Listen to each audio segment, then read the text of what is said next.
Hola Analía, buen día. Buenos días a todos, a todas. Estamos aguardando unos ratitos, unos minutitos a que se terminen de conectar las expositoras. Hola, ¿cómo va? Hola, buen día. ¿Qué tal? Buen día, Laura.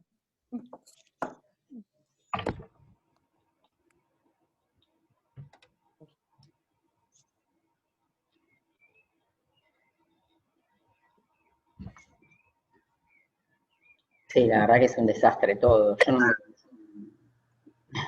quiero en las compañías. Es imposible. O sea, es imposible. La verdad que yo de puntos no tengo ni idea porque nunca accedo a nada, así que no conozco a nadie. Sí sé que como mi hermano que trabaja en turismo. Ay, silencié a Ana.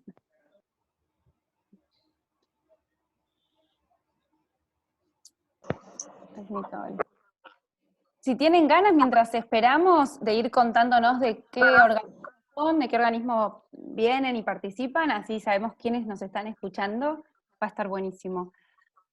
Doctora Martínez, bienvenida.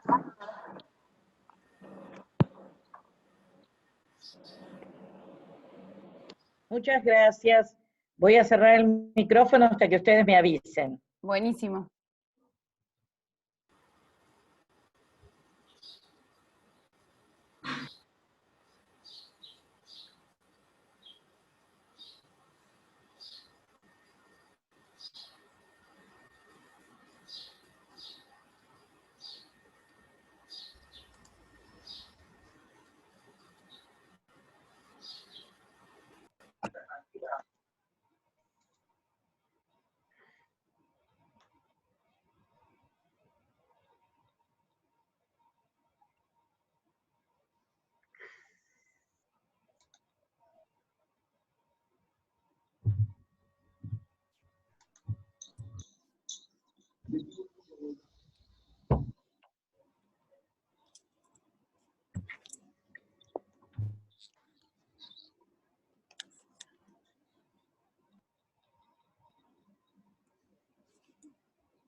Hola doctora, bienvenida.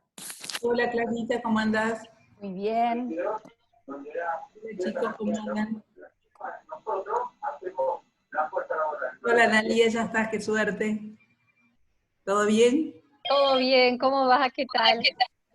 Bien, bien, todo bien con la actividad. Ah, Estela Mari, también ahí te veo. Está. Hola Ana, ¿cómo te va? Bien, muy buen día. ¿Cómo andas vos? Bien, gracias. Bueno, perfecto. Ha tenido bastante repercusión la actividad. Buen día a todos, como sería en lenguaje inclusivo de la fecha. Vamos a tratar de empezar a horario, a lo sumo esperaremos 5 minutitos. Ya estamos a 2 minutos de la hora. Bueno, por suerte, yo vivo frente al Congreso y había una manifestación con tantas bombas que recién, trasladando un poco más cerca del edificio del Congreso, que estoy frente a la plaza, que era tal el ruido que yo rogaba que no siguiera en este horario. Pues bueno, por suerte se trasladó. Terminó antes, o se trasladó. Sí. Era increíble, no se podía escuchar nada acá adentro. No sé si no escuchan todavía. Hay un poquito sí. Un poquito sí.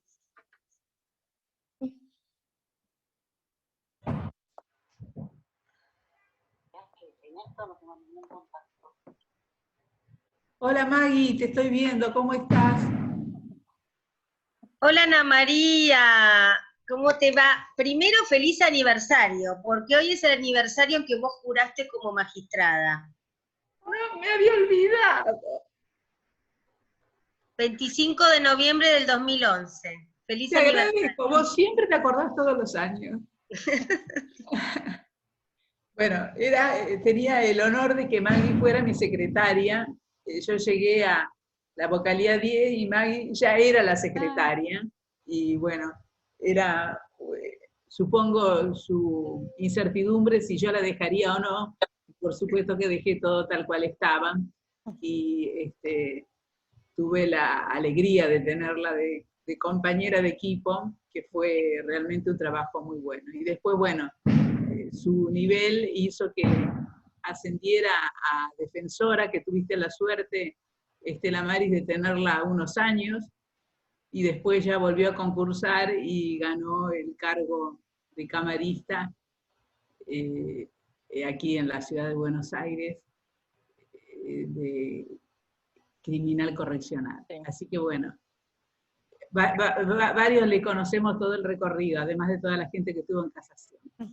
Bueno, ¿cómo estás? Gracias, Ana, gracias. Yo hoy voy a estar un ratito porque tengo una audiencia virtual y ahí voy a tener que desconectarme, pero después vuelvo, cualquier cosa. Perfecto, perfecto. Bueno, buen día a todas y a todos. Hola Ángela, ¿cómo estás?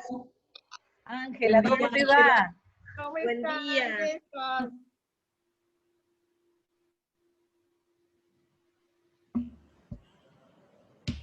Bueno, buenos días, doctora Figueroa, señora presidenta, doctora Ángela Ledesma. Cuando disponga la señora presidenta de la Comisión de Género y Justicia de la Cámara de Casación Penal, daremos comienzo formal para esta actividad. A ver, ¿cómo estamos, Clarita, con el ingreso de la gente? Ya somos más de 70 personas, doctora. Siguen ingresando. Esperamos un par de minutos, Juan. ¿Cómo no, doctora? Buen día, doctora 3 minutos, Figueroa, si le buen día, parece, doctora Ledesma, ¿cómo volvemos. le va?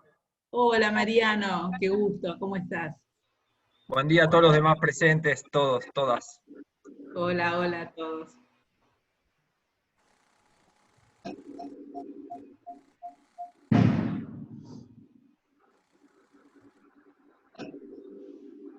Bueno, hoy hay muchísimas actividades en todo el país, la verdad que la eliminación de la violencia contra las mujeres es un hecho que tenemos que estar todos aunados.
Bueno, podemos largar, Juan, si te parece bien. Muy bien. Bueno, entonces, desde la Cámara Federal de Casación Penal tengo el agrado de recibirlos a todos ustedes, darles la bienvenida a todas y a todos, agradecer, en primer lugar, a quienes están presentes en este conversatorio virtual, acompañándonos vía Zoom, en esta iniciativa de la Comisión de Género y Justicia de la Cámara Federal de Casación Penal. El 10 de septiembre de 2019, la Cámara Federal de Casación Penal resolvió crear la Comisión de Género y Justicia en el ámbito de la Cámara, resolución número 593 del 19, y fue nombrada coordinadora la doctora Ana María Figueroa. a fin de profundizar la formación judicial en materia de género conforme el desarrollo constitucional, convencional y legal que impone la aplicación de un nuevo paradigma en materia de género en la esfera de los tres poderes. Desde la Comisión de Género y Justicia se reafirma el compromiso de incorporar la perspectiva de género en todas las áreas de trabajo y de adoptar las acciones necesarias para la promoción del desarrollo humano y la paridad de género en el ámbito judicial.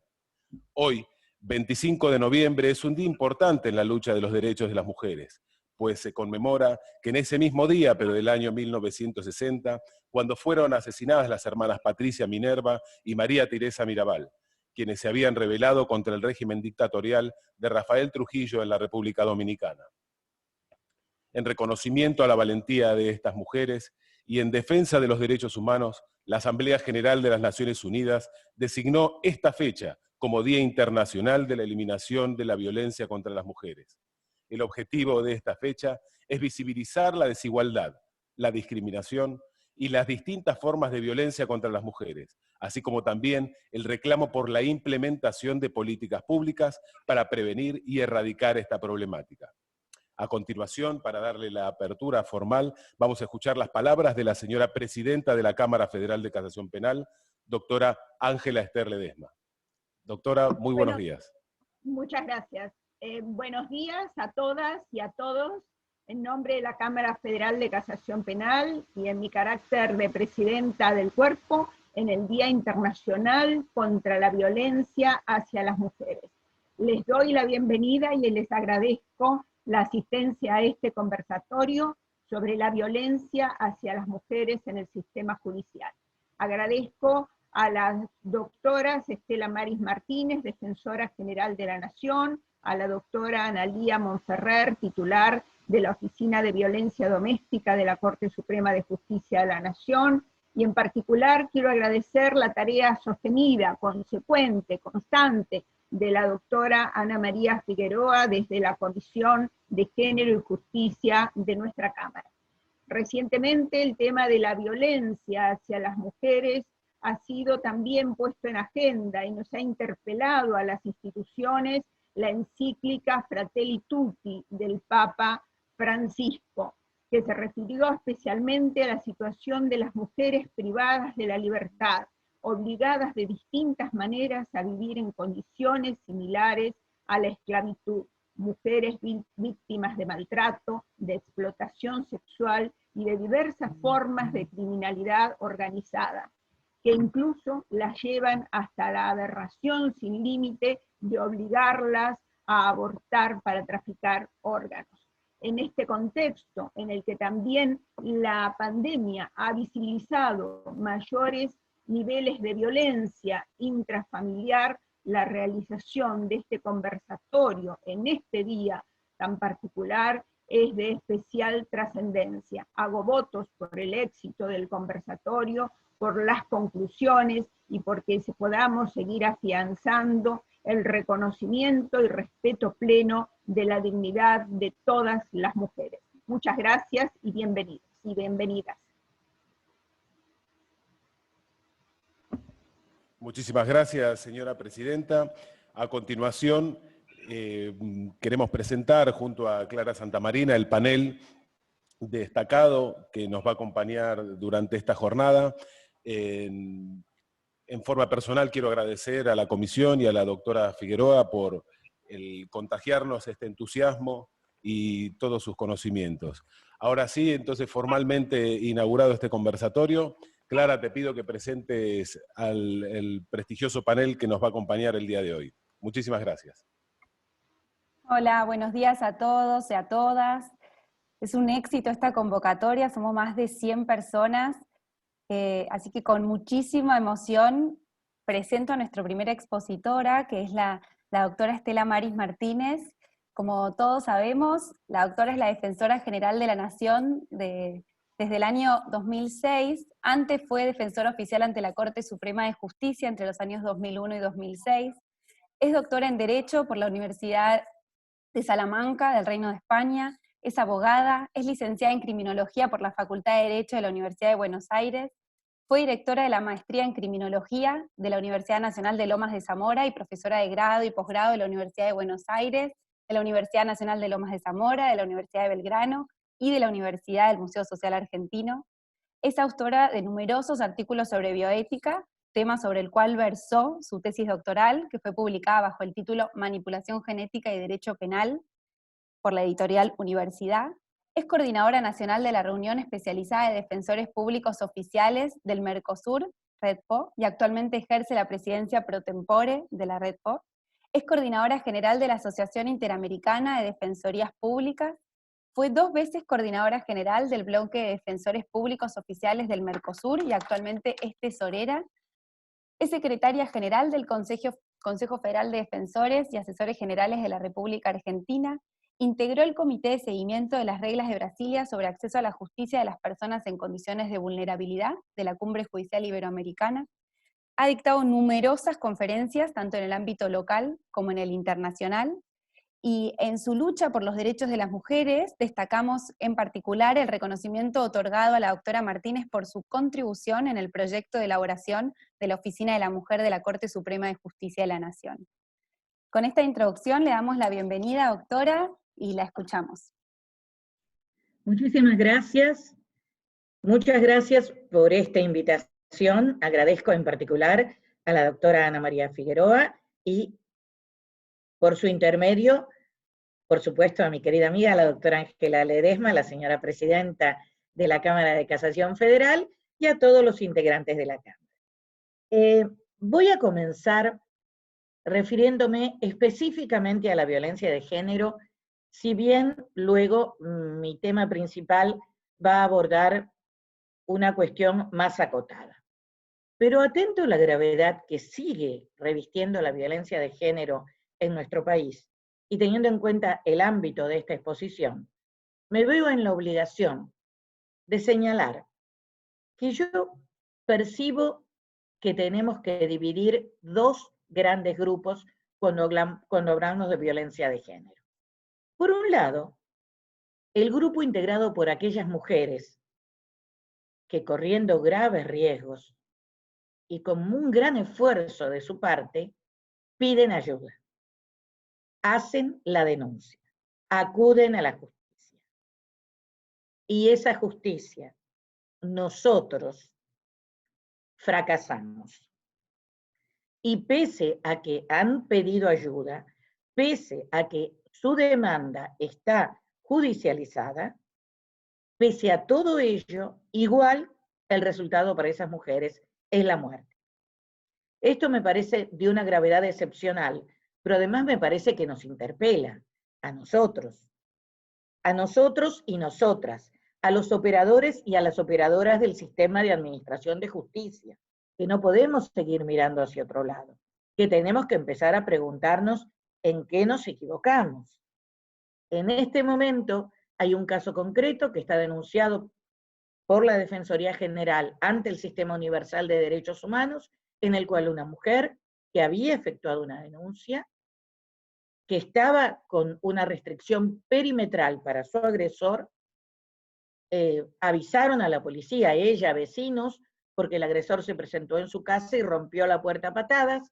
Fue la policía, habló con un secretario de una fiscalía que dijo que era daño, que no era importante, y hablaron con el juez civil que había ordenado la perimetral, que a su vez dijo que eso no era problema de él, que era un problema penal.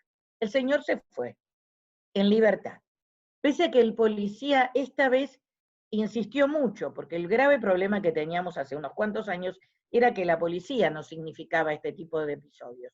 Pero ahora el policía insistió, no tuvo respuesta. ¿Cuál fue el paso siguiente? El señor volvió 48 horas después y la mató. Por supuesto, el señor ahora está procesado, está ya en juicio oral por femicidio, el señor seguramente será condenado, pero lo cierto es que me parece que nosotras y nosotros, integrantes del sistema de administración de justicia, nos tenemos que preguntar hasta qué punto somos responsables y qué hicimos mal, qué falló. Cuando ocurren este tipo de situaciones, evidentemente hay una indebida valoración del riesgo, pero también tenemos que preguntarnos en qué fracasamos.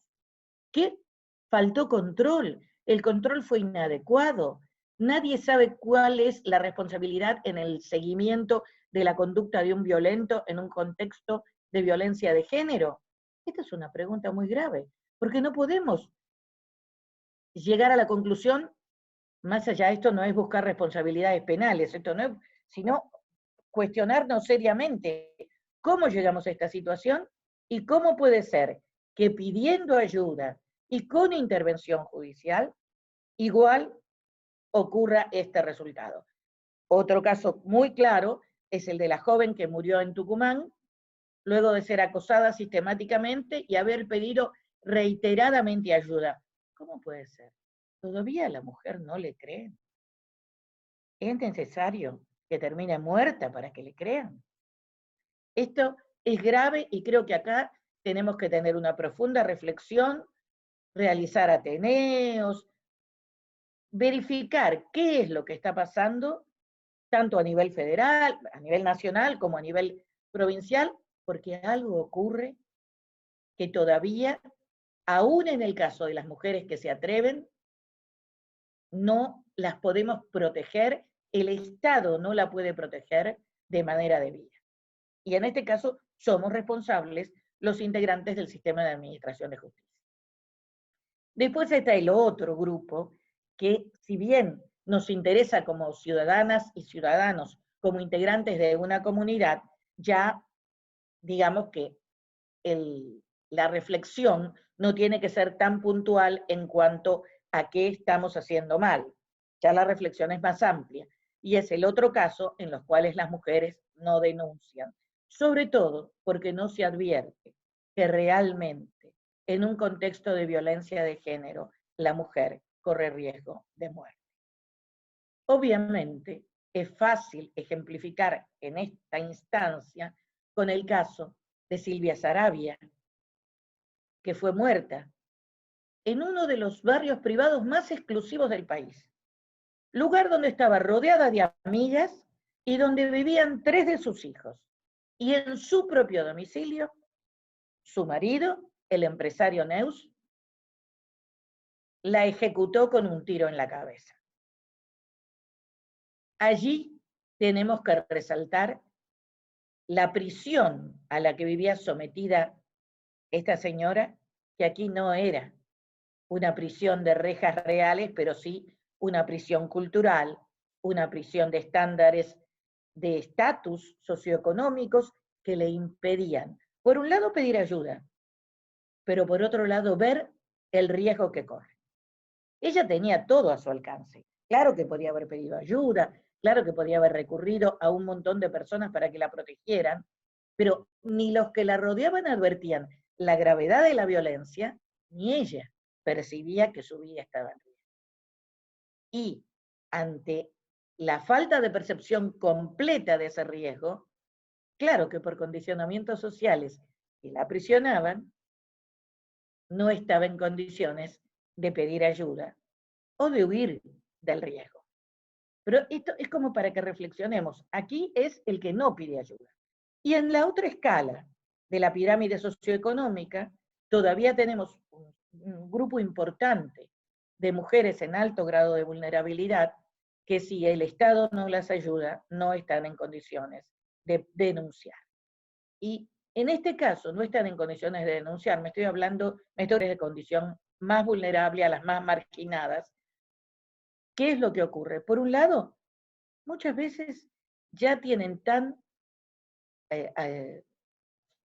la violencia intrafamiliar es una realidad tan común para ellas que ni siquiera advierten que se están violando sus derechos humanos y que tienen derecho a quejarse, a denunciar y a buscar protección.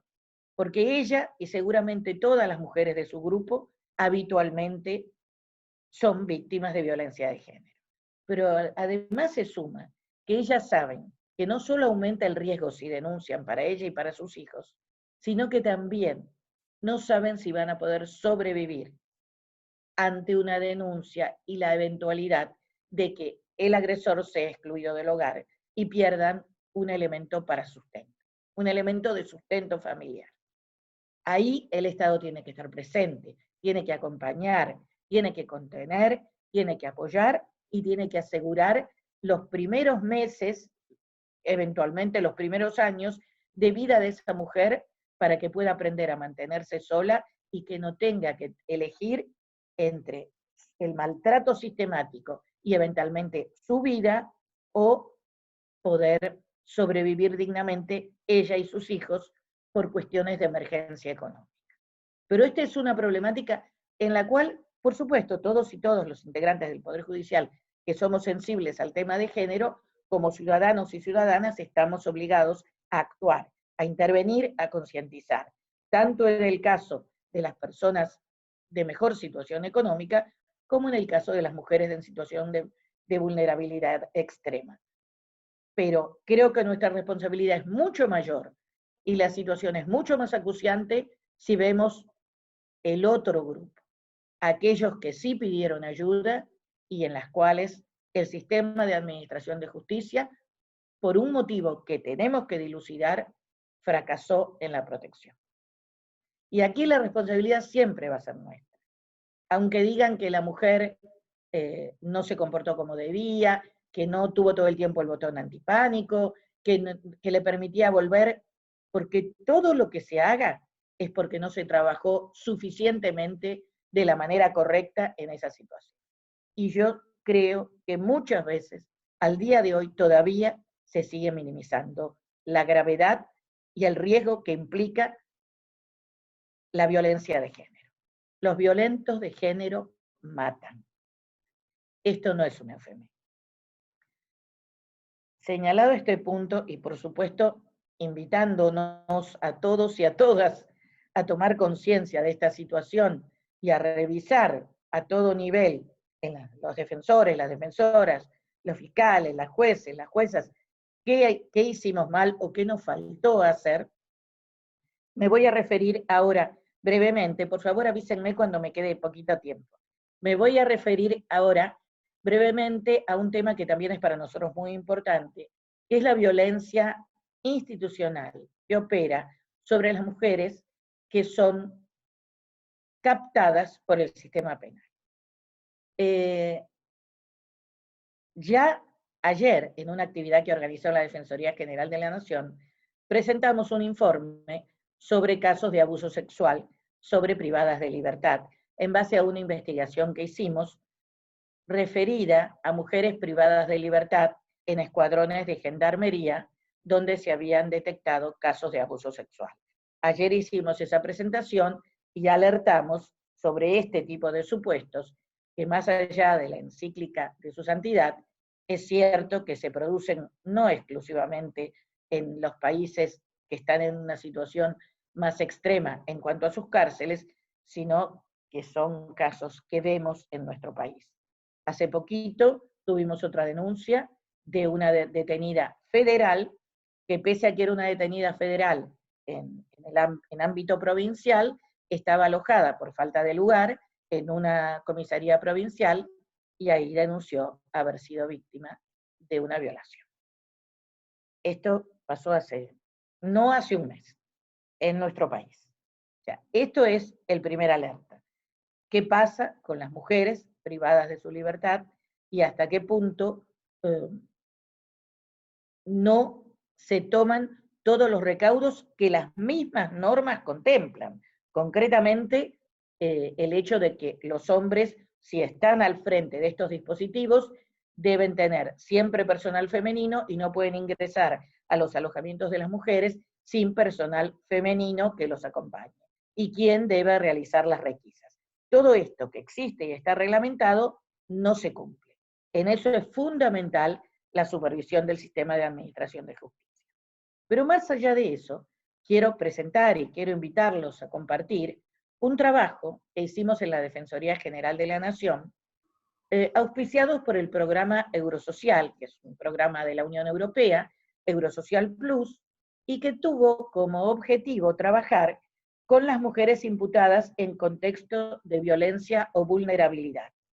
Ese es el nombre del libro que culminó la investigación, se llama, el subtítulo es Hacia una teoría del delito con enfoque de género, Es una investigación en la cual contamos con dos expertas muy importantes, la antropóloga Rita Segato y la doctora Patricia Lourenço Copelo, que es catedrática de Derecho Penal de Málaga, pero además es una catedrática con una excelente formación feminista, y desde la Defensoría General de la Nación colaboraron muchos defensores y defensoras, y específicamente la doctora Julieta Di Corleto, la doctora Raquel Asensio y la doctora Cecilia González, que integran, Julieta es la secretaria general de Capacitación y Jurisprudencia, Raquel es la responsable de la Comisión de Género, y Cecilia también trabaja en la Comisión de Género.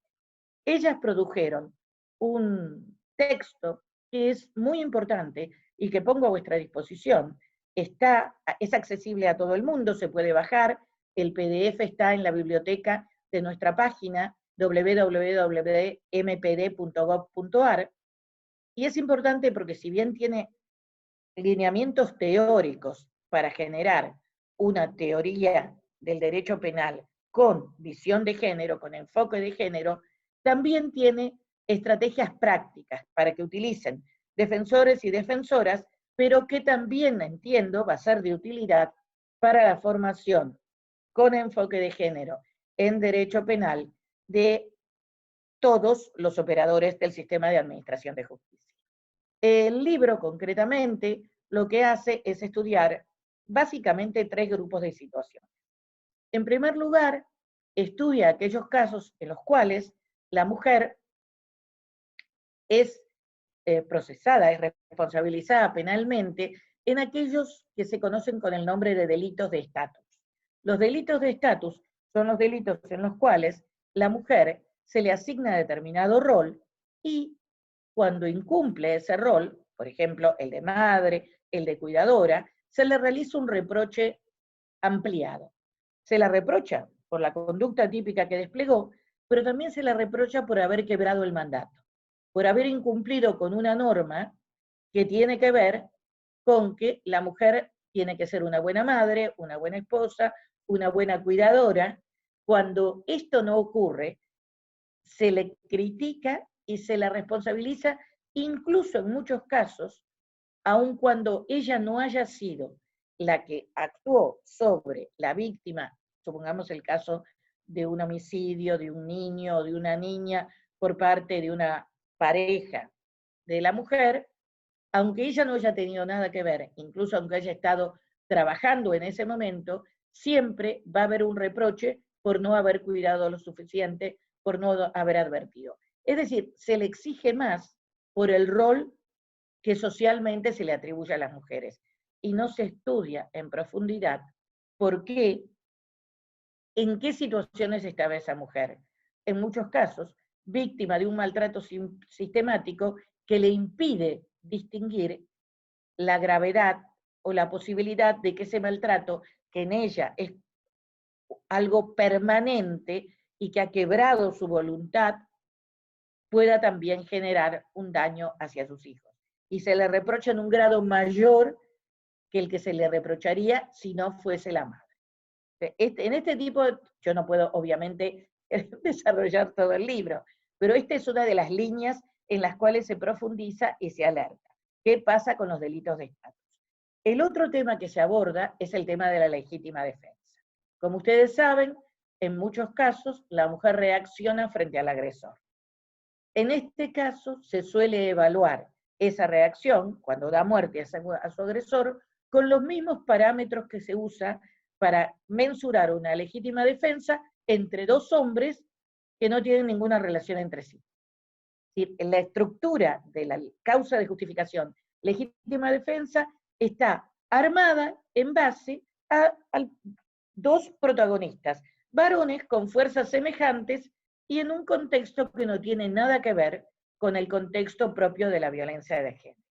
Entonces, cuando hablamos de inmediatez, se excluyen muchos supuestos de legítima defensa porque la mujer inserta en un círculo de violencia de género que implica violencia constante o amenaza inminente de violencia constante, aun cuando en ese momento no haya sido violentada, incluso la mujer que ya tiene aprendido cómo es esta violencia, sabe cuando una situación de violencia comienza, sabe cómo va a ir increyendo y cuándo va a terminar o cómo va a terminar.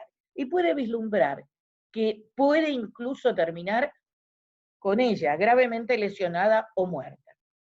Cuando se defiende en el momento en que la agresión recién comienza, es demasiado pedirle, y es imposible, pedirle que tenga necesidad racional del medio empleado e intentar la equiparación de medios. En realidad, yo particularmente creo que tendríamos que estudiar, hasta ahora no lo he logrado, una reforma penal que incluyera un supuesto de legítima defensa privilegiada para la mujer, que probado que se hallaba en un contexto de violencia de género, se defiende. Allí habría que invertir la carga de la prueba.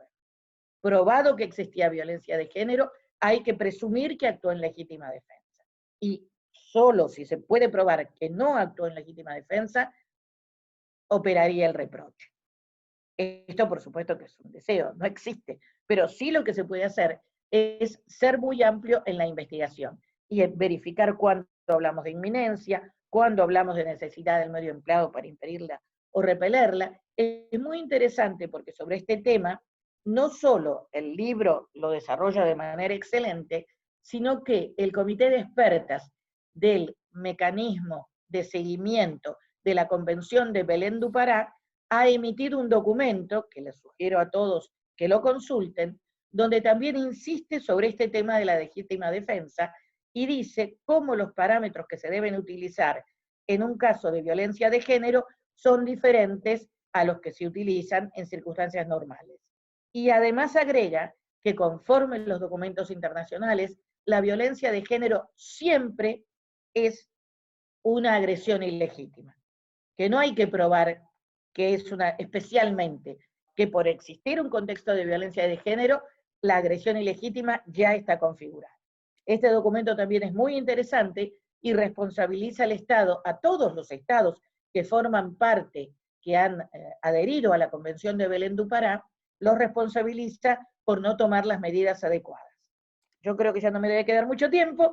Rápidamente, el último tema, porque tiene que ver con ustedes, y tiene que ver ya con mujeres en especial situación de vulnerabilidad, imputadas, pero que están en especial situación de vulnerabilidad, que son las mulas. Las mujeres insertas en contexto de tráfico de pequeñas cantidades, de introducción al país o de tráfico de pequeñas cantidades de drogas.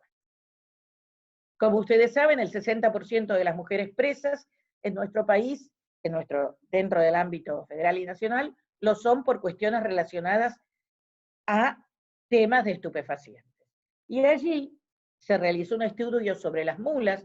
Esto fue muy interesante porque Rita Segato fue personalmente a los destacamentos, a los lugares donde están privadas de su libertad, y habló con todas ellas y caracterizó muy bien el perfil de estas mujeres, personas en extrema situación de vulnerabilidad, y donde nunca son narcotraficantes, nunca son coautoras en el sentido de ser las dueñas del manejo de la organización criminal, sino que son el eslabón más frágil de la cadena y normalmente son unas víctimas. El postulado del trabajo y nuestro postulado es analizar hasta qué punto muchas de esas mujeres son verdaderamente más parangonables, equiparables a una víctima de trata para explotación laboral que a una coorganizadora de una actividad de narcotráfico.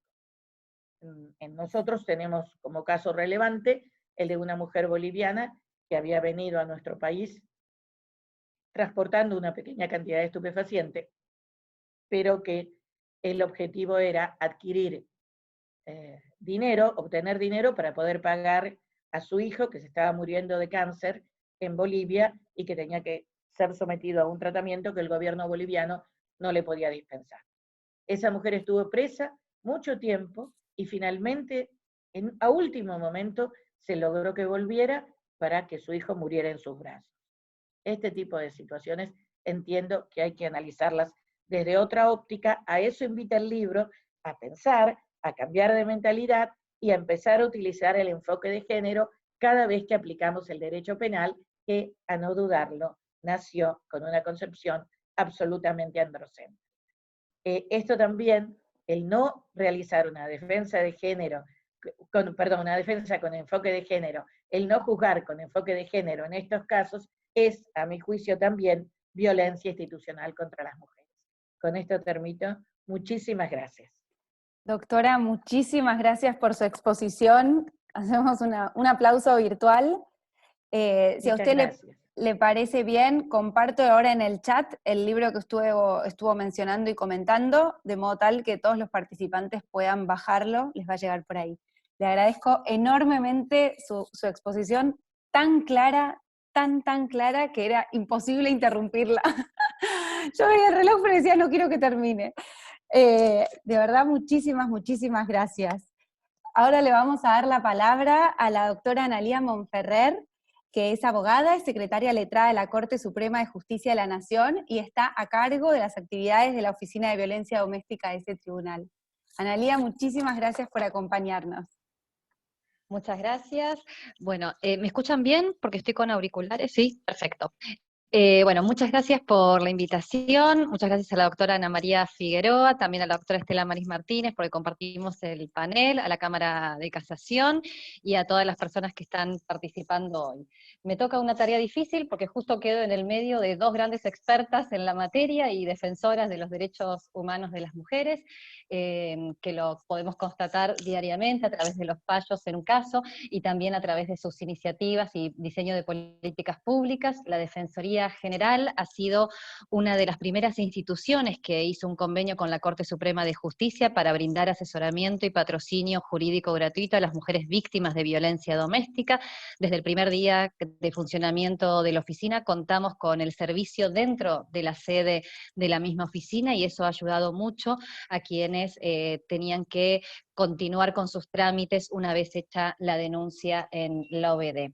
Me voy a dedicar hoy a contarles, primero, apenas 1 minuto y medio para recordar a quienes están hoy aquí y a quienes no lo conozcan el funcionamiento de la oficina, que es una oficina que depende de la Corte Suprema de Justicia de la Nación, a cargo de la vicepresidenta, la doctora Elena Hayton. La característica principal es que funciona a las 24 horas todos los días, con un equipo interdisciplinario formado por integrantes de las áreas del derecho, la psicología, el trabajo social y la medicina, y esto hace que cuando la víctima de violencia doméstica se presenta en nuestra sede, en una única entrevista obtiene el acta que va a formalizar la denuncia cuando se traslade al Poder Judicial, al ámbito civil de familia y al ámbito también penal, el informe que va a dar cuenta del riesgo que se ha observado, se ha detectado, del relato que se ha escuchado, y también el informe médico en el caso de que sea necesario constatar las lesiones que presente la víctima.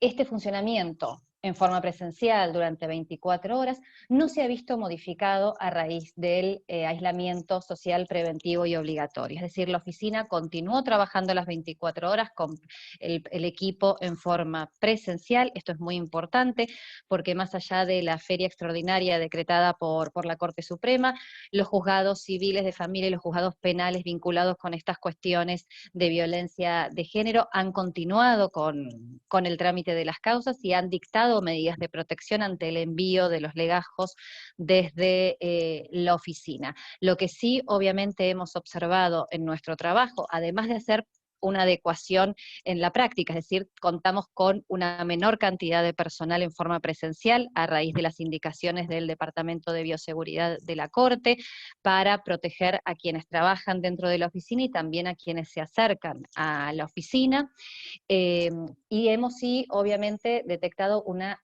clara disminución de los casos que se han recibido en la oficina, así como los llamados telefónicos y las líneas alternativas o los medios alternativos para presentar denuncias más allá de la presencialidad se han visto en aumento en otros ámbitos de de las agencias ejecutivas o también del Ministerio Público Fiscal Contravencional, sí la atención presencial ha disminuido. Los primeros días de la cuarentena hemos llegado a tener días sin ningún caso, esto ha ido aumentando, de hecho estamos llegando de a poco a los números que manejábamos habitualmente. Piensen ustedes que cuando comenzó la oficina en septiembre del año 2008, el promedio de casos que se recibiera de 15 a 18 casos por día, luego, hasta antes de la cuarentena, el promedio era de 48 a 52 casos por día, según el día. Volvimos en el ASPO a tener 0 casos en algunas ocasiones, y ahora estamos ya en 30 a 35 casos por día.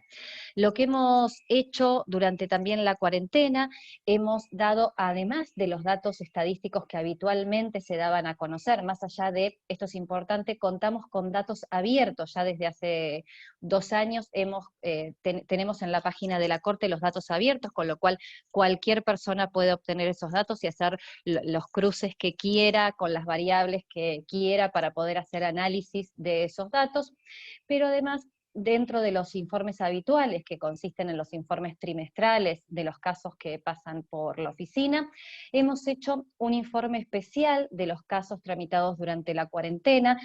Más allá de la cantidad y de la cuestión numérica, hicimos un informe cualitativo, donde sorprendentemente no encontramos cuestiones significativas de las situaciones de violencia que estuvieran vinculadas con la cuarentena, ¿sí? Es decir, los casos que fuimos recibiendo eran los casos que habitualmente se reciben en la oficina. Esto nos da la pauta de que una vez liberada totalmente la cuarentena, sí empecemos a detectar aquellos casos, y seguramente mucho más graves, que van a surgir luego en la oficina a raíz de que durante este periodo de aislamiento no han podido ser denunciados por algún u otro motivo.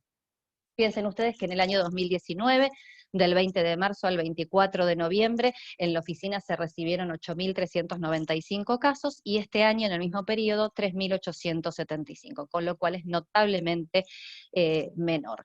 Hicimos también informes especiales respecto de la violencia hacia las personas adultas mayores, donde se detectó un 17% de aumento respecto del año anterior, y también un dato que nunca habíamos analizado, si bien lo teníamos en la oficina, es el tiempo promedio en el que las mujeres afectadas por hechos de violencia doméstica, en los cuales con el agresor la une una relación afectiva, digamos, o de pareja, el promedio en el que una mujer, desde que empieza a ser víctima de hechos de violencia hasta que toma la decisión de acercarse a alguna autoridad, es de casi 6 años. Esto es un dato importante porque quiere decir que estamos frente a personas que durante 6 años han sido víctimas de hechos de violencia sin hacer una denuncia pública. Y esto que también mencionaba la doctora Martínez en cuanto a empezar a replantearnos cuál es la respuesta que el Poder Judicial le da a las víctimas, también podríamos vincularlo en este aspecto también en empezar a replantearnos cuál es el alcance que le vamos a dar a esa famosa instancia de la acción, si es que vamos a seguir exigiendo que la persona específicamente nos diga que quiere instar la acción penal, o si vamos a dar curso a las investigaciones con su sola exteriorización de la voluntad de dar a conocer lo que le pasó públicamente. Por supuesto, es un debate que necesitaría también otro panel para poder debatir las implicancias que puede tener, ¿no? O sea, no desconocemos las distintas posturas, recuerdo a la protección de la víctima o a la autonomía, que cuando la persona víctima de violencia toma la trascendente decisión de acercarse a una autoridad estatal, pensemos que en promedio han pasado casi 6 años de haber sido víctima de este tipo de hechos de violencia.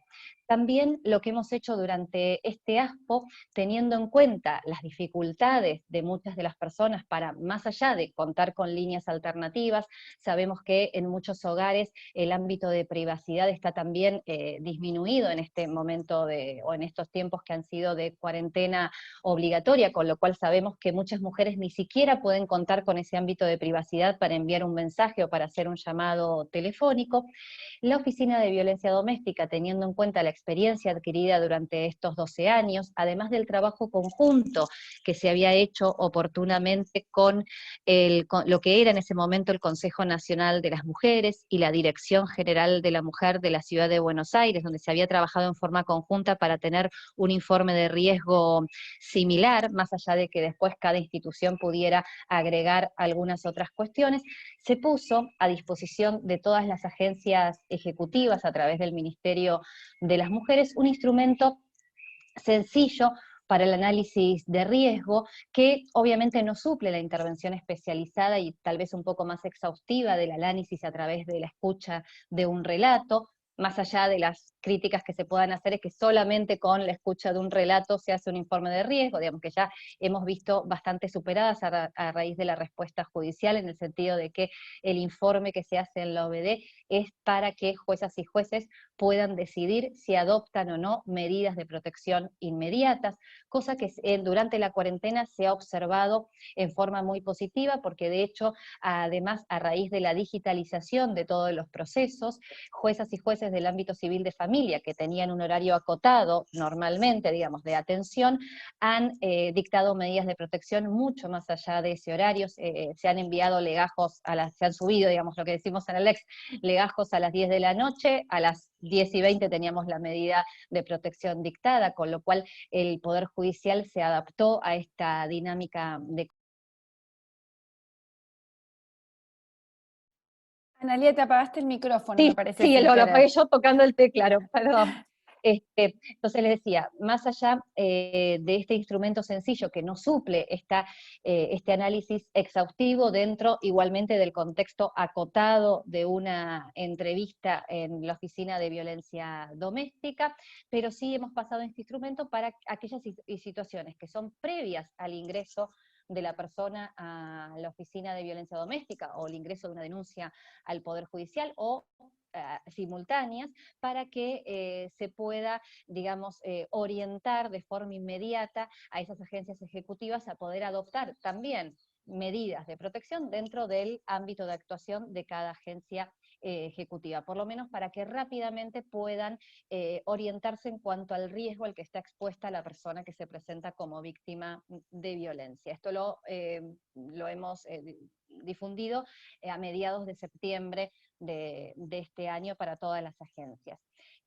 Luego, en cuanto a la dinámica de trabajo de la oficina, que ustedes conocen que es una entrevista que se desarrolla en un marco de actuación de más o menos 1 hora y media, 2 horas y media, para poder hacer determinadas preguntas, lo que se decidió durante el periodo de cuarentena es limitar ese tiempo de atención, que las preguntas estuvieran orientadas básicamente para que les sirva a juezas y jueces para el dictado de las medidas de protección, y si preferimos, en este contexto de cuarentena de forma excepcional, no hacer mucha indagación respecto de lo que le podía servir sí a juezas y jueces del ámbito penal para decidir si iban a adoptar o no, si iban a iniciar o no una investigación. Es decir, preferimos que eventualmente estas víctimas deban nuevamente ser citadas a que estuvieran mucho tiempo en la oficina con los riesgos de contagio. Es decir, y por eso, digamos, también esto es importante, porque de hecho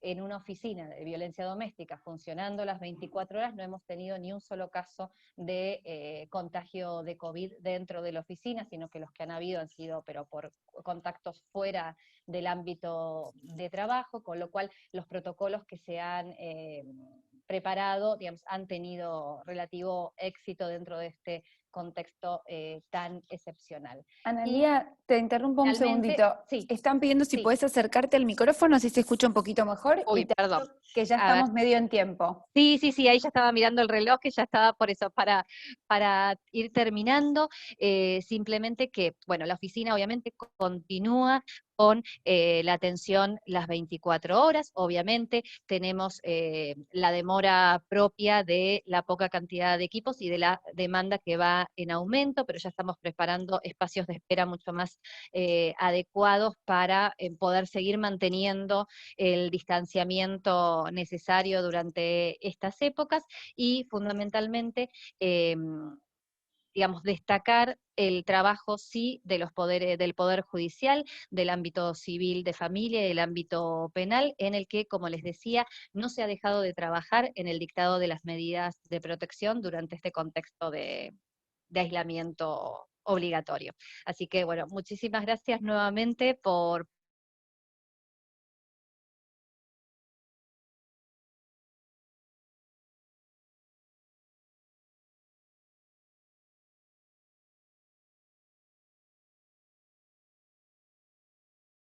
Ahí está. Analía, muchísimas gracias, no solo por tu exposición, sino por el extraordinario trabajo que hacen. Hacemos este aplauso virtual. Y quería destacar, bueno, que han dejado algunas preguntas. Si te parece, al final de la exposición te las hago, ¿sí? Una pregunta respecto al funcionamiento del OBD, ¿puede ser? La verdad es que hubo mucha gente que no pudo ingresar, nos están llegando un montón de mensajes diciendo que el cupo de 100 personas impidió que otras personas pudieran sumarse. Es extraordinaria la convocatoria, hay gente de todo el país, se están conectando no solo del Poder Judicial, sino también de organismos de la asociación de la sociedad civil, así que les agradecemos muchísimo que sean parte de esta iniciativa. Y ahora, con mucha emoción, le doy la palabra a la doctora Ana María Figueroa, que es la presidenta de la Sala 1 de la Cámara Federal de Casación Penal, es la coordinadora de la Comisión de Género y Justicia de esta Cámara, es doctora en Derecho de la Facultad de Derecho de la Universidad de Rosario, es doctora en Ciencias Jurídicas y Sociales de la Facultad de Ciencias Jurídicas y Sociales de la Universidad Nacional del Litoral, en donde presentó la tesis Derechos Humanos y Género, Discriminación, Igualdad y Autodeterminación de las Mujeres en el Sistema Constitucional Argentino.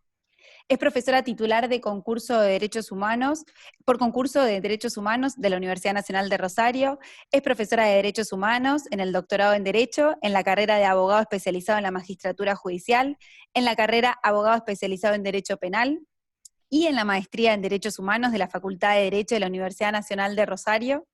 Ha publicado numerosos libros y artículos en revistas especializadas sobre derecho constitucional, derechos humanos, derecho penal internacional y derechos de género, entre los que se destaca el libro El derecho de género, violencia contra las mujeres y trata de personas, de la editorial EDIAR, y ha desarrollado cátedras y conferencias en universidades del exterior, tales como España, Italia, Suecia, México, Chile, entre tantos otros, y en nuestro país. Muchísimas gracias, doctora Figueroa, le doy la palabra a usted. Bueno, buenos días a todos. Excelente, Estela Mari, tu participación. La verdad que es una radiografía de lo que sucede en el Poder Judicial y la vulnerabilidad de las mujeres y su tratamiento. Excelente, Analía, también lo tuyo, porque el trabajo diario de hormiga, de los 365 días, todas las horas de los días, es un trabajo magnífico y se nota los resultados. A veces cuando no se hacen grandes cosas colosales queda oculta, pero esto del trabajo diario es muy importante. Bueno, le agradezco a los colegas de casación, a Ángela en primer lugar con su rol de presidenta del cuerpo, a Mariano que está presente, a los funcionarios y empleados de casación que están y del Poder Judicial, los colegas magistrados, defensores, fiscales y funcionarios que están presentes. Presente virtual, adaptados a esta nueva modalidad. Bueno, con Clarita vamos a ir pasando un PowerPoint que para compartir pantalla no sé si lo podés usar. Yo quería plantear el tema de la violencia hacia las mujeres en el sistema judicial como tema de este encuentro, con dos grandes vertientes, digamos, la violencia hacia las mujeres que conformamos y somos parte del Poder Judicial, Ministerio Público, Ministerio de Defensa, y de abogados también en el ejercicio de la profesión que tienen que batallar todos los días en el ejercicio de los derechos. Y por otro lado, la violencia contra las mujeres usuarias del sistema judicial que reciben el tratamiento y los fallos y las decisiones y los dictámenes que corresponden. Por eso estamos dedicados realmente a hacer toda esta apertura.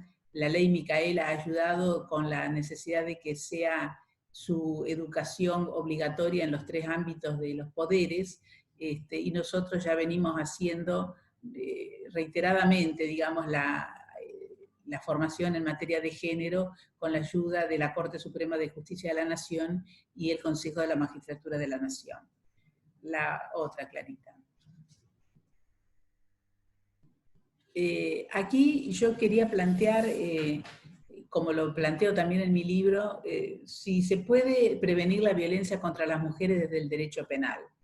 Incluso nos hacemos la pregunta, desde cuándo hay tanta violencia, si se ha recrudecido en estos tiempos, o si es que hay una distinta formación, una distinta concepción social que ahora lo estamos visibilizando. Y entonces, una vez que uno lo ve al problema, puede encararlo de otra manera.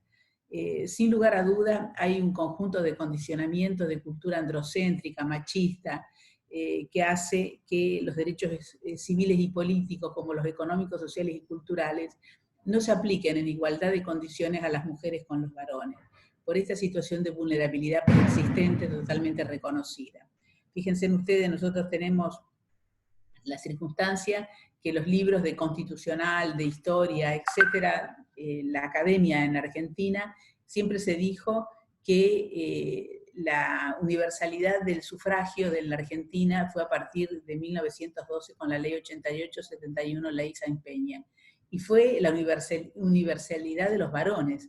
Las mujeres estábamos excluidas, y estuvimos excluidas por mucho tiempo, a pesar que desde 1907 se plantearon proyectos de ley en el Congreso de la Nación.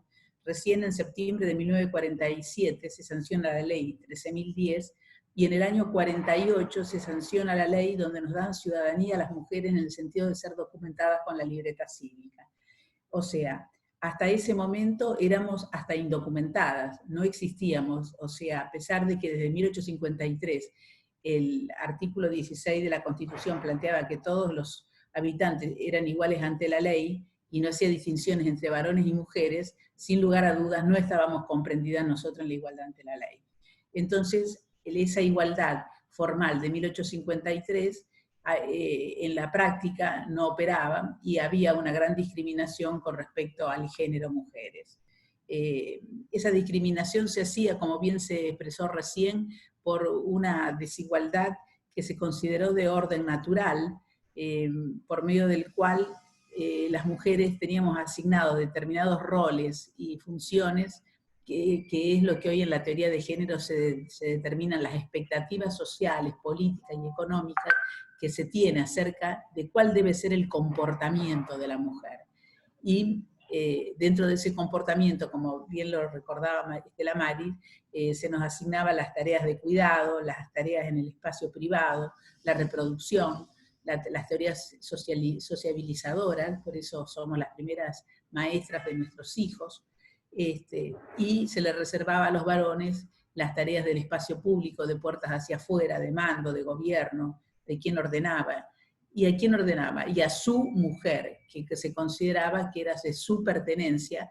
Por eso, durante tanto tiempo, por las culturas androcéntricas, se plantea que el hombre tiene disponibilidad del cuerpo de la mujer y puede decirle desde cómo se viste a cómo debe relacionarse, le censura cuáles son sus gustos, sus amigas, sus funciones, y esto tiene que ver con una cultura machista, que es mucho más difícil de erradicar y que no es tan sencillo hacerlo con una ley, por más que se diga que somos iguales varones y mujeres y que tenemos los mismos roles. Recordemos nosotros que antes de la Constitución del 94, en la Constitución del 49 ya se establecía la igualdad de los esposos en la crianza de los hijos y en las relaciones de matrimonio, y sin embargo eso, a pesar que era una norma de rango de jerarquía suprema, no fue suficiente para cambiar las conductas androcéntricas y la cultura machista de nuestra sociedad. Así nosotros vemos, como bien describió Estela Maris, las prácticas violentas que se realizan contra las mujeres aún hoy en día, y el tratamiento de las mujeres también lo vemos en los poderes del Estado.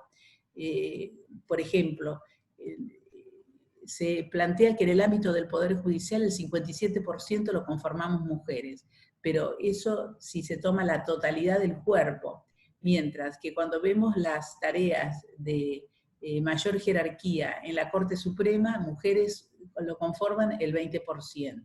Una sola mujer sobre 5 en el ámbito de la Corte Suprema de la Nación. En casación mismo, sobre 13 deberíamos tener un mínimo de 4 y somos 3 mujeres. Y está clavado, digamos, ese número, donde no alcanza ni siquiera al tercio, como debe ser en los cuerpos políticos colegiados. Entonces, hay una verdadera discriminación contra las mujeres. Por eso es tan importante la cultura y el accionar.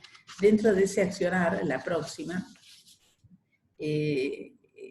con respecto a las funcionarias y trabajadoras del Poder Judicial, tenemos que plantear la satisfacción de la sanción del convenio 190 de la Organización Internacional del Trabajo, en donde se le reconoce que la violencia y el acoso por razones de género afectan de manera desproporcionada a las mujeres y a las niñas, reconociéndose que la adopción de un enfoque inclusivo e integrado que tenga en cuenta las consideraciones de género tiene que tomar en cuenta los factores de riesgo, los estereotipos, las formas múltiples de discriminación, los abusos de relaciones de poder por razones de género, para acabar con el acoso de las mujeres en el mundo del trabajo. La violencia doméstica, agrega a este convenio, puede afectar el empleo, la productividad, la seguridad, la salud. Por eso se encarga que las organizaciones sindicales de trabajadores, desde los propios empresariados, mercados, los gobiernos, pueden contribuir a afrontar el impacto de la violencia doméstica, que también es uno de los grandes flagelos, además del accionar que se tiene en las consecuencias económicas de las mujeres que sufren esta situación. El convenio hoy, Clara, la próxima, nos plantea desde las definiciones sobre la violencia y el acoso en el mundo del trabajo, que acaba de aprobar nuestro país, maravillosamente se logró ahora, serían el conjunto de comportamientos y de amenazas, de prácticas inaceptables, que se manifiestan ya sea una sola vez o de manera repetida, que tienen por objeto algún daño físico, psíquico, sexual, económico, que incluye la violencia y el acoso, y por razones de género. Y se entienden razones de género aquellas que están dirigidas a las personas por razón de su sexo o género determinado, que incluye el acoso sexual.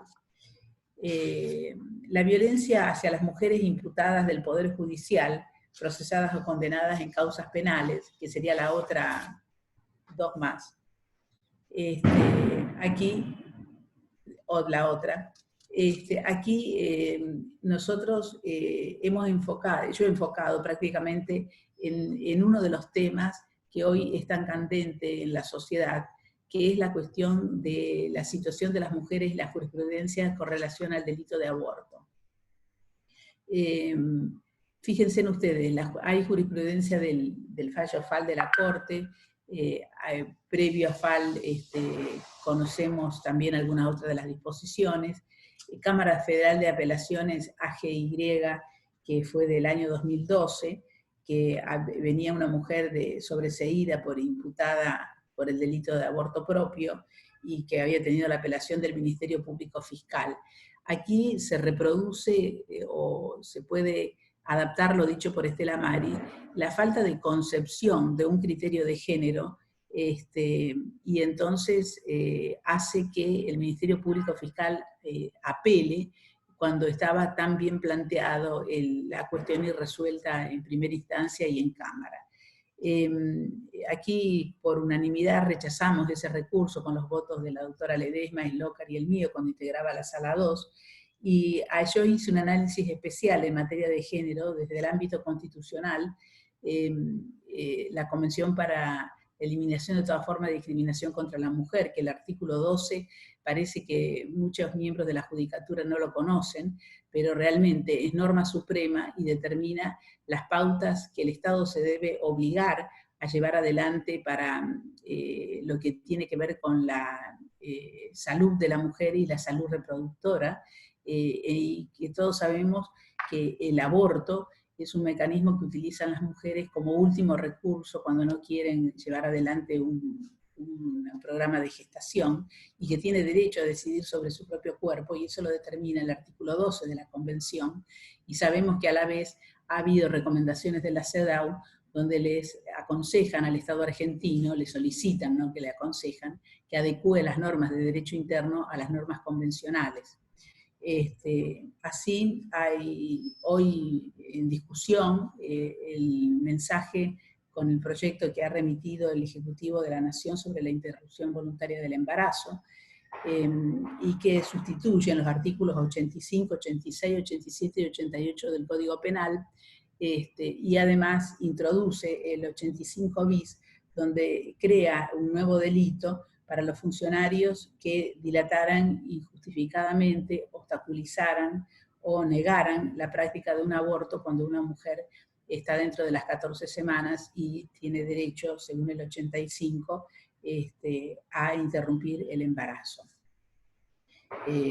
Baja las condenas, la única que mantiene igual es el 85, primera parte del aborto de 3 a 10 años de la penalización, pero el resto tiene un criterio totalmente distinto e incluye esta ley la idea de la educación que deben tener los efectores sanitarios para llevar adelante este tipo de prácticas, e incluso que no se le puede negar a una mujer que dentro del término de 10 días que hace la solicitud de la práctica de aborto, no se le puede negar en los efectores públicos bajo determinadas concepciones ideológicas o religiosas, sino que tiene que tener ese efector público previsto quién puede hacerlo si tiene objeción de conciencia dentro de sus médicos y personal sanitario. Es muy importante este avance que se ha hecho y que se toma en cuenta cómo debemos adaptar nosotros las normas de derecho interno a las normas de derecho internacional de los derechos humanos que tienen jerarquía constitucional. Fíjense ustedes que por la situación de la vulnerabilidad preexistente en materia de género de las mujeres, la Corte Interamericana de Derechos Humanos, que a nosotros nos debe servir de guía para nuestras decisiones, plantea que los estereotipos de género constituyen una preconcepción de atributos, asignándosele roles que deben ser ejercidos por las mujeres, que tienen que ver con una cultura androcéntrica, pero que no tienen relación por la diferencia de sexo entre varones y mujeres. Además plantea que los estereotipos de género terminan siendo socialmente aceptados y persistentes, y que se lo traducen en políticas de los estados y en lenguaje, que también debe ser erradicado. Que la cultura de la discriminación constituye un patrón sistemático, lo dice en Campo Algodonero versus México en el 2009, y que el femicidio es un homicidio de la mujer por razones de género, en dicho fallo. Plantea la Corte Interamericana la discriminación de facto estructural que existe contra las mujeres por nuestra condición de ser tales, a lo que decía Estela Maris acerca de la impunidad, la indiferencia, reproduce la violencia contra las mujeres y va dando el mensaje a toda la sociedad que la violencia contra las mujeres es tolerable o es tolerada. Esto lo plantea, por ejemplo, lo define el masacre Plan de Sánchez versus Guatemala en el 2004. O que la impunidad contra las mujeres, y hace un análisis del rol del Poder Judicial que ha desempeñado, que dice que como consecuencia está determinando un sentimiento de inseguridad de las mujeres y una desconfianza de las mujeres contra el Poder Judicial.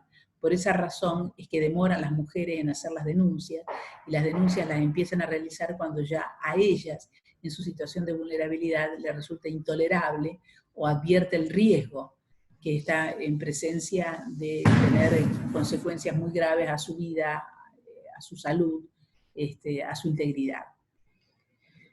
La próxima, Clara, estamos analizando nosotros en la Cámara Federal de Casación Penal la situación de las mujeres privadas de libertad.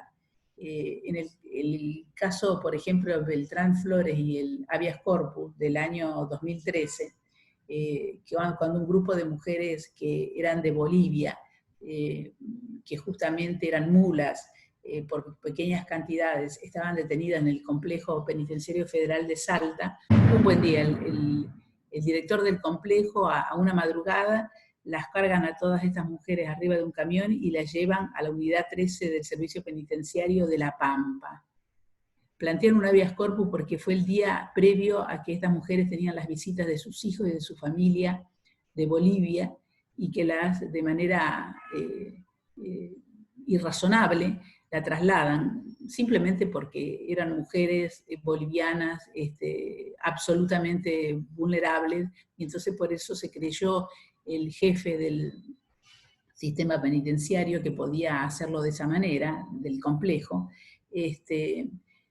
Presentaron habeas corpus, no llevaron el apunte, la Cámara Federal de Bahía Blanca confirmó que no había mérito para el habeas corpus, y nosotros, con un análisis del derecho del interés superior del niño, que no iban a ver a sus madres durante mucho tiempo, porque no es lo mismo cruzar de Bolivia a Salta a llegar hasta La Pampa, en función de los derechos de género, en función de que las privaban del contacto con sus abogados defensores, en función de que el Poder Judicial tiene que hacer el control durante toda la etapa que desde que una persona es detenida y privada de libertad, hicimos lugar al habeas corpus.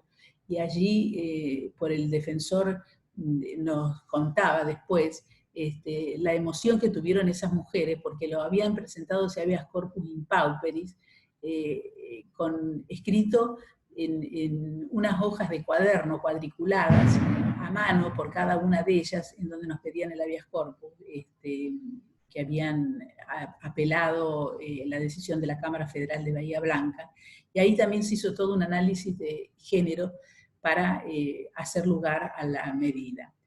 O en el caso ahora, en plena pandemia de COVID-19, los casos Gamarra, Bianchi, Rodas, se hizo, como dice Estela Maris, un verdadero análisis de estatus, porque fueron casos de mujeres que estaban privadas de la libertad y que no se les había denegado las domiciliarias, y en cada uno de esos casos hicimos un análisis muy minucioso, en donde tenían hijas mujeres, algunas que no alcanzaban ni siquiera a salir del estatus de niño, menores de 18 años, cerca a cumplirlo, que los jueces decían que como los hermanos menores estaban en manos de hermanas mujeres que podían cuidarlos, no se le otorgaba la domiciliaria a las mujeres que estaban privadas de libertad.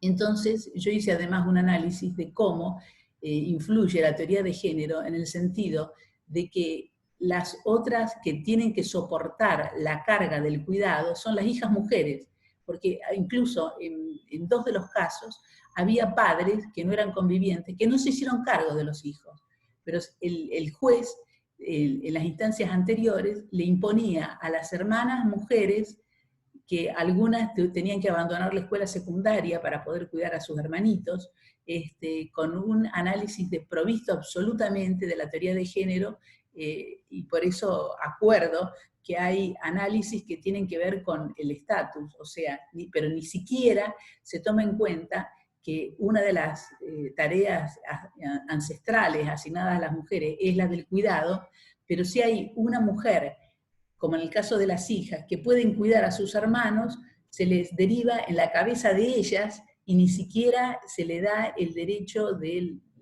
arresto domiciliario a las mujeres para hacerse cargo de las tareas de cuidado que son las que históricamente, digamos, tenemos asignadas. También quiero relevar como importante la acordada de la Cámara Federal de Casación Penal sobre las mujeres embarazadas y madres en cárceles durante el COVID, que se nos pide a todos los jueces que tengamos en cuenta especialmente la situación de las mujeres que están embarazadas o que tienen hijos menores en condiciones de cuidado, para que se le den sistemas morigerados de detención. Que por el resultado de lo que le estoy hablando, algunos jueces lo toman en cuenta y otros jueces acuos no la aplican demasiado, ¿no? Pero bueno, es todo un esfuerzo para que la estructura del estereotipo de género y esta nueva construcción teórica sea analizada adecuadamente también por los jueces. La próxima. La incorporación de la importancia de la perspectiva de género en el Poder Judicial, como dije, una cuestión es la ley Micaela, la otra cuestión son los seminarios que hacemos en nuestro propio Poder Judicial. Hay un gran interés de los funcionarios y empleados en hacer posgrados en materia de género, que hoy están muy vigentes, y ha sido disparador, importante en ese sentido, lo decidido el año pasado por el Consejo de la Magistratura de la Nación, acerca de que toda persona que aspire a ser magistrado federal tiene que tener por lo menos la constancia de haber llevado adelante la formación de la ley Micaela, y que se les va a hacer toda una entrevista en materia de género para poder evaluar que esta perspectiva esté incorporada con los nuevos jueces que se incorporan en el Poder Judicial, que realmente me parece una iniciativa muy importante en la cual han tenido un valor significativo la incidencia de las mujeres, que tenemos dicha perspectiva, y de los sindicatos, que también lo vienen exigiendo porque advierten la importancia de que se falle con perspectiva de género. Bueno, me pone clarita la jurisprudencia de la Cámara Federal de Casación. Fíjense, hasta el año 2011 pudimos relevar solo desde la vigencia de la Cámara Federal de Casación 2 fallos que tuvieron en cuenta la situación de la víctima mujer sin hacer un desarrollo de la teoría de género, pero que tuvieron en cuenta la situación de vulnerabilidad de la mujer.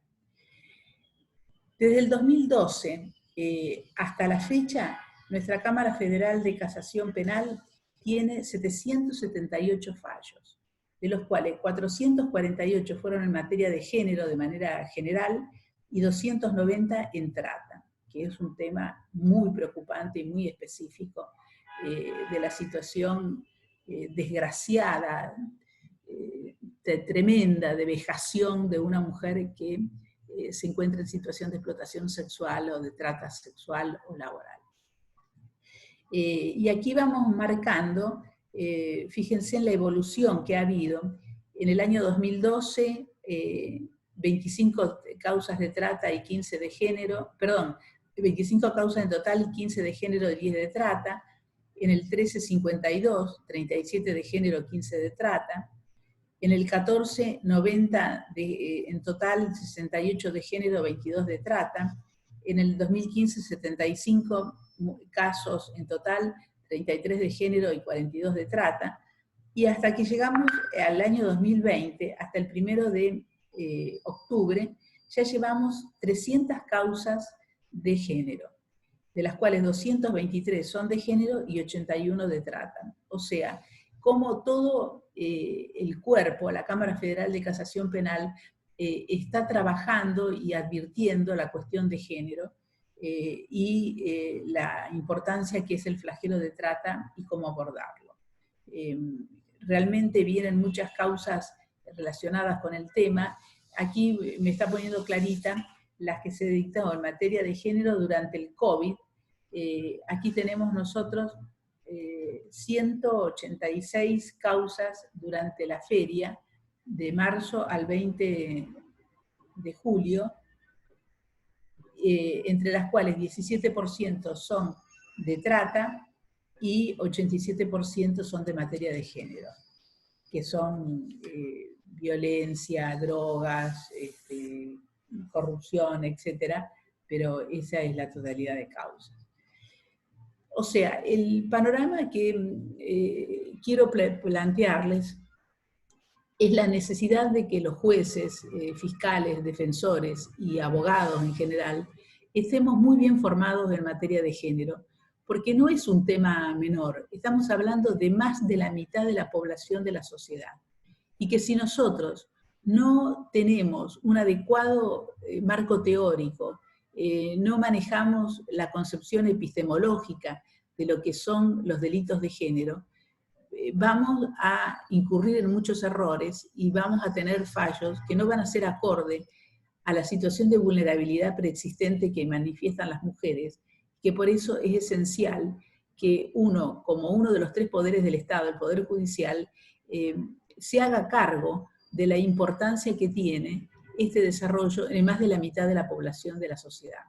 Porque nos parece habitual hablar de discriminaciones en razón de raza, de color, de orientación sexual, de niñez, de ancianidad, y no tomamos en cuenta de pueblos originarios, y no tomamos en cuenta que la discriminación contra la mujer afecta a más de la mitad de la población y resulta absolutamente intolerable que en la segunda decenio del siglo XXI los estados no se hagan cargo de prevenir, sancionar y reprimir la violencia contra más de la mitad del cuerpo social que la compone. No es un Estado democrático si sigue mirando hacia afuera, a otro lado, y no toma las medidas que corresponden. Por eso es tan importante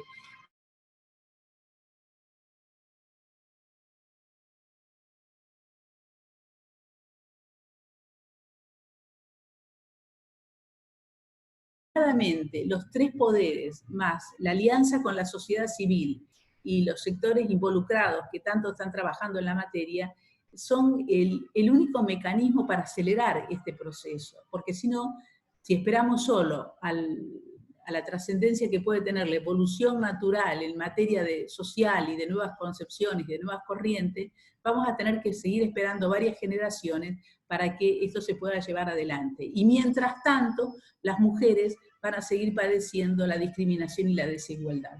Por esa razón es que es tan importante que nosotros, como el lugar de privilegio que tenemos en los roles de los poderes de los que formamos parte, podamos instar a un proceso de aceleración en la materia y entender que cuando hablamos de una mujer, hablamos del otro igual que el nosotros, y que todos tenemos que tener los derechos en las mismas condiciones absolutamente de paridad.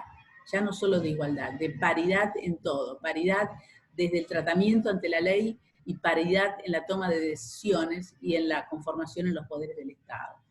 Por eso yo vengo insistiendo que la Corte Suprema de Justicia de la Nación debe también ser un órgano paritario, y que no es posible que solo el 20% de sus componentes esté integrado por una mujer, y si la composición no cambia, por lo menos debe ser de 2 a 3 mujeres las que integren la Corte Suprema. No solo mujeres, sino mujeres con perspectiva de género, porque también eso es importante, no por el sexo que se porta es suficiente. Como conclusión, y para que tengamos tiempo a las preguntas, yo sigo insistiendo que la violencia es una cuestión de derechos, que tiene que ver con la desigualdad persistente de poderes entre hombres y mujeres, que es lo que conduce a la discriminación y a la dominación que tienen los varones contra las mujeres, que tienen que ver con la cultura y los estereotipos androcéntricos y machistas que se vienen reproduciendo a través de generaciones, y que, sin embargo, son de manera persistente y tolerables, o tolerados, con la negativa de las mujeres a esa tolerancia, pero fueron los hombres los que organizaron y sancionaron las leyes ancestralmente, y son muy, muy difíciles cambiar las leyes y las costumbres. Que la violencia contra las mujeres es una cuestión de derechos, y que tiene que ver, se plantea que es un tema de género porque tiene que ver con el sexo de la víctima, porque si no fuera una mujer que se la considera inferior por muchos hombres, se reprimirían de tomar algún tipo de actuaciones. O sea, ese hombre que violenta a la mujer, que la castiga, que la mata, no tiene ese mismo comportamiento ante otro varón, sino que lo hace ante una mujer y a la que él considera su mujer, de su pertenencia, y por eso se manifiesta de esa manera machista. Es la violación de derechos humanos más frecuente que existe en el planeta, porque las mujeres somos más del 50% de la población del mundo. Es una cuestión de derechos humanos y no del ámbito privado, porque la resolución CEDAW 19 así lo confirma, pero nosotros sabemos que cuando se produce una relación de violencia de un hombre contra una mujer, no es un tema de celos o un tema de trato amoroso, es una relación de violación del derecho penal que está violentando a una mujer, y por eso hay que sacarlo del análisis del espacio privado, que es el modo de relacionarse de una pareja, sino que hay que advertir que es un ilícito que corresponde a su actuación. Y hay que mejorar, hacer nuevos protocolos, nuevos planteos, nuevas prácticas, para que la mujer que necesita del auxilio de la justicia tenga acceso a la justicia, y como decía recién Analía, que se pongan a tono los poderes judiciales, que ella lo demostraba con alegría de alguna manera, que cuando se le piden medidas, no importa el horario, y inmediatamente se responde. ¿Por qué? Porque, insisto, cuando la mujer viene al Poder Judicial, es el último motivo, la última puerta que está abriendo ante la desesperación que se ve realmente en riesgo.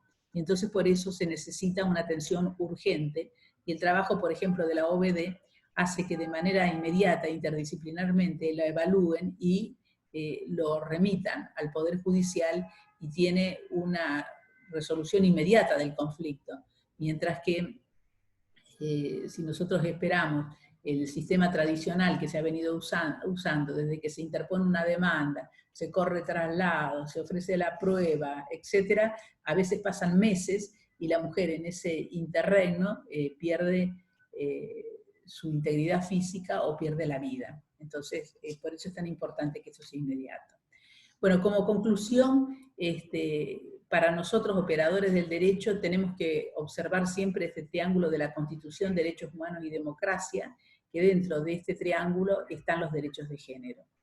El peor de los delitos contra las mujeres es la trata de personas como sistema de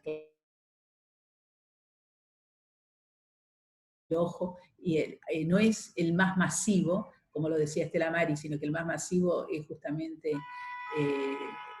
ser corresponsables en la cadena de estupefacientes en el traslado, pero como grave realmente son ambos delitos para tomarlo en cuenta en el sistema jurídico, porque las mujeres, el mayor porcentaje de mujeres que están privadas de libertad son por la 23 y de 37 o dentro del sistema de esclavitud, de trata.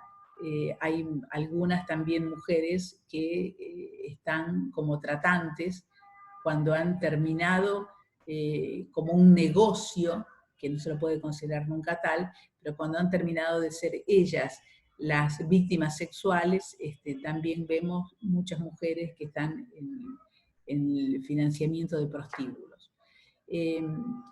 La discriminación y la violencia contra las mujeres tiene que ver con su vulnerabilidad preexistente, por eso los patrones culturales y la educación son esenciales, no solo a los poderes del Estado.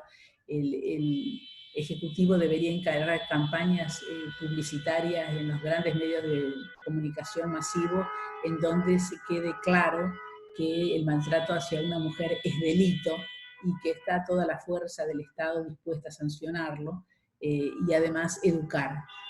Y la responsabilidad que tenemos desde las políticas públicas, la justicia y los poderes del Estado, para que las mujeres sean efectivamente paritarias con relación a los varones. Y algo que dije cuando expuse en el Vaticano, que fue el Foro Mundial de Juezas y Fiscalas de la lucha contra la trata, que ante la globalización de la indiferencia debemos propiciar la globalización de la dignidad, que esto es el eje central para que todas las mujeres que estamos en situaciones más privilegiadas con relación a las mujeres más vulnerables, seamos también actores urgentes, inmediatos, de poder cambiar su situación y que estas mujeres sean paritarias igual que nosotros. Propiciar que todas las mujeres estén en igualdad y paridad en una sociedad más democrática y respetuosa de los derechos humanos. Bueno, que este día de la lucha contra la discriminación de la mujer por razones de violencia sea un hito importante que haga cambiar y reflexionar a muchos de los seres humanos que componemos este planeta y especialmente nuestro país. Muchas gracias. Muchas gracias, doctora Figueroa. Un aplauso, enorme agradecimiento por sus palabras y su exposición. Comento que en el chat han habido algunas intervenciones y se armó ciertos comentarios. Hay muchísimo reconocimiento a nuestras tres expositoras, muchos comentarios de felicitación por sus explicaciones y sus exposiciones. Y bueno, en relación a algunas preguntas que surgieron, hubo más bien comentarios, más que dudas, pero a Analía se le comentó después de su exposición, bueno, algo sobre los tiempos que demora, que creo que ya lo abordaste en tu propia exposición, y algo sobre los refugios, si no crees que faltan refugios para mujeres e hijos víctimas de violencia doméstica. Y después, doctora Figueroa, le preguntaron, además, bueno, insisto, de las diferentes felicitaciones que hubo en el chat, le consultaron si usted cree que a los varones habría que ir delegándole las tareas domésticas desde la niñez para incorporar progresivamente, que llegar a la adultez ejerciéndolas normalmente.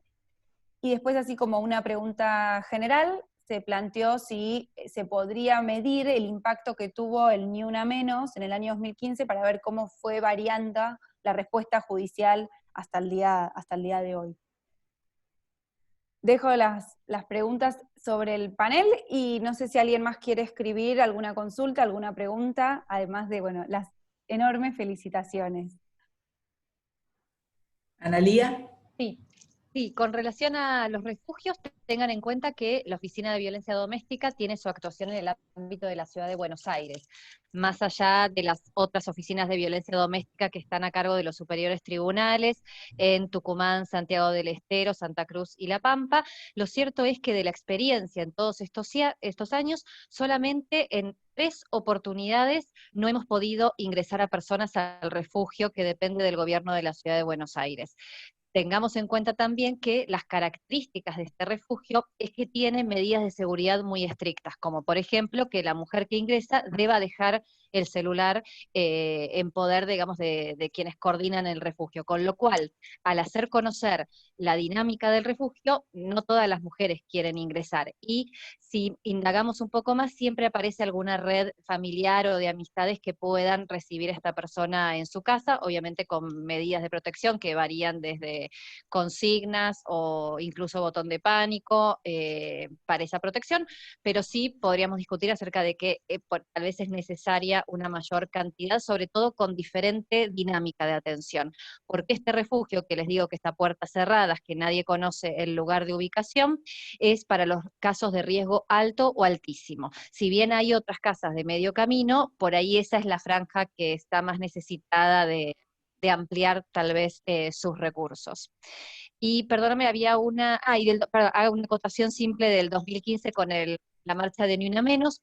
En la oficina de violencia ese año no se incrementó la cantidad de denuncias en esa semana de movilización, pero sí lo que analizamos es que en los días posteriores a la marcha, uno de los motivos por los cuales las mujeres se acercaron a la oficina era porque habían visto la marcha y se habían dado cuenta, eso digamos se dio como común, que se habían dado cuenta que no eran las únicas personas que estaban siendo víctimas de violencia doméstica. Eso es como dato que podemos dar. Gracias. Estela, ¿querés contestar sobre el tema de marchas?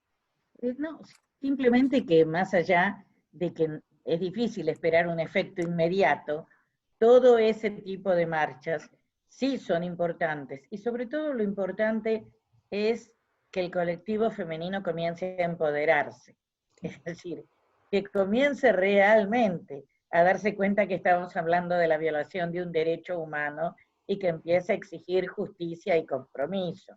Yo creo que las marchas han tenido mucha incidencia, pero no tanto en el aumento o la disminución de denuncias, sino en instalar la temática a nivel políticas públicas.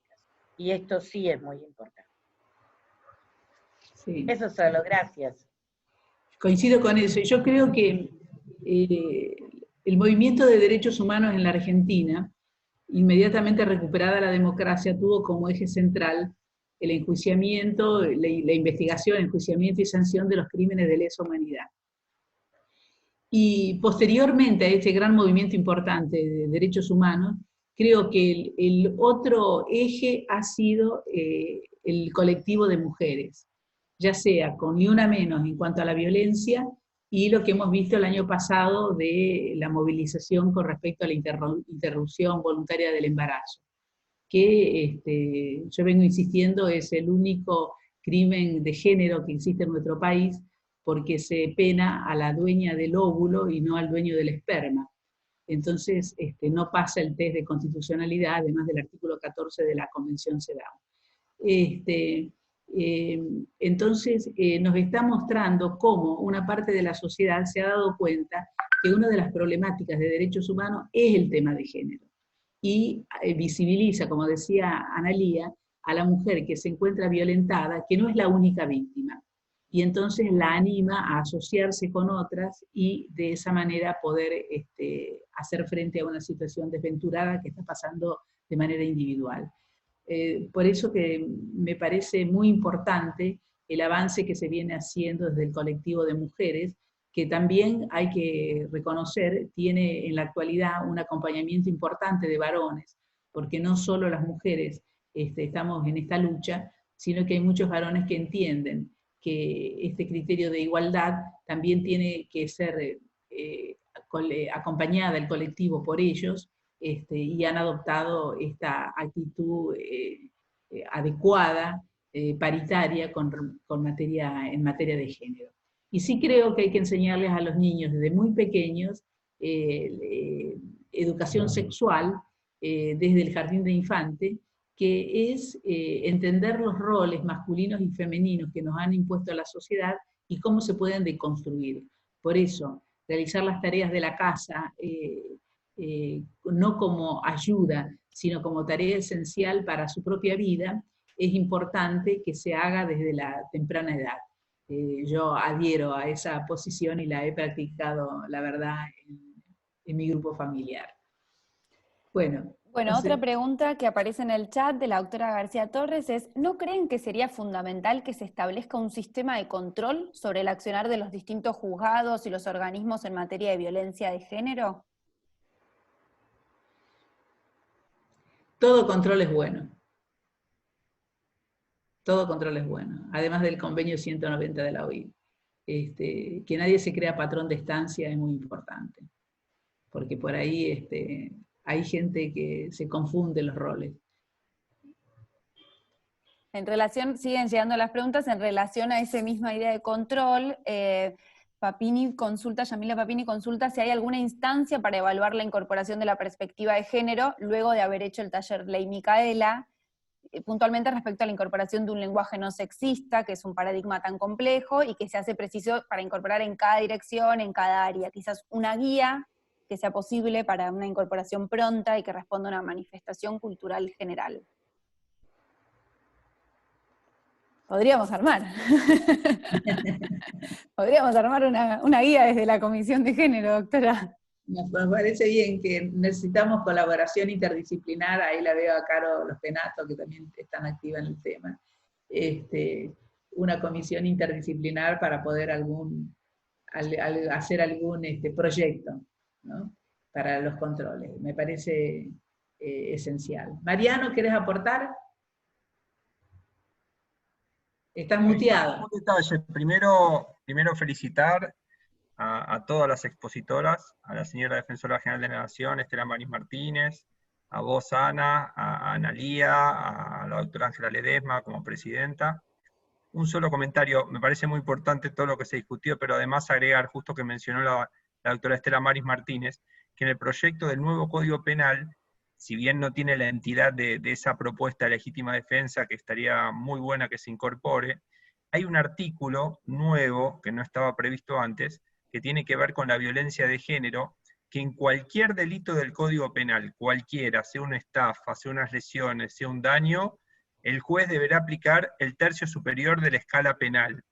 Es decir, no solamente la figura más trágica, que es la del femicidio, que está prevista en el artículo 80, sino como norma de la parte general del Código Penal, sin subir los máximos, sino con una aplicación concreta, un delito que tiene una escala penal de 1 a 6 años, el juez deberá aplicar de 4 a 6 años de prisión en forma imperativa, es decir, no como una circunstancia aleatoria, sino en forma imperativa. Digo este dato porque justo complementando lo que había dicho la doctora Estela Maris Martínez, que sería muy bueno incorporar la legítima defensa, es otro artículo que está vinculado con la violencia de género, con la discriminación, con el aprovechamiento de vulnerabilidad de la víctima, que son circunstancias agravantes que obligan al juez a tomar en cuenta en particular esta situación. Era lo único que quería agregar, felicitar la iniciativa y bueno, siempre presente en estos conversatorios, encuentros que organizás, Ana, y a disposición para lo que pueda ayudar.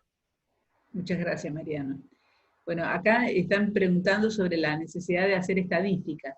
Por esa razón es que nosotros les mostramos los números del activismo que ha tenido Casación en estos últimos 9 años, porque realmente ha sido muy importante la tarea que se ha desarrollado. Yo les diría que es el tribunal que más fallos en materia de género tenemos del país, porque estamos hablando de casi 800 fallos en materia de género. No es poca cosa el trabajo que está haciendo Casación. Bueno, si no hay, estoy viendo distintas preguntas, pero por lo avanzado de la hora... Creo que son más bien comentarios y bueno, muchas felicitaciones y agradecimientos. Creo que hago eco cuando digo que todos y todas sentimos lo importante que es encontrarnos a pensar esta problemática y trabajarla como operadores judiciales, como bien dijo la doctora Martínez, ¿no? Cómo nos interpela a nosotras y a nosotros de nuestro lugar el tema, para ver desde nuestro trabajo cómo hacemos para cambiar la problemática. No sé si quiere decir algo más. Bueno, les agradezco a todos, la participación en este conversatorio ha sido realmente magnífico, los aportes que han realizado tanto Estela Maris como Analía, y las participaciones del resto, y creemos que esto lo tenemos que seguir promocionando, insistiendo, porque aunque sea el mismo tema, siempre hay distintas miradas y nuevas perspectivas, y nos ayuda muchísimo a poder ir perfeccionando y cumpliendo los estándares, ¿no? Que debe ser realmente el objetivo del Poder Judicial, los Ministerios Públicos de Defensa y los fiscales. Que tengan muy buen día, les agradezco muchísimo la participación. Ángela, muchísimas gracias como siempre por todo tu apoyo, y a la Secretaría General, como al resto de la Cámara, a los colegas, Mariano, y bueno, que tengan buen día y seguiremos trabajando con nuevas inquietudes, nuevas perspectivas, nuevos aportes que podamos hacer para mejorar nada más ni nada menos la situación de igualdad de más de la mitad de la población que integra esta sociedad. Buenos días. Gracias. Y aplausos a todos por su participación. Gracias, chao. Chao, gracias, Caro, chao.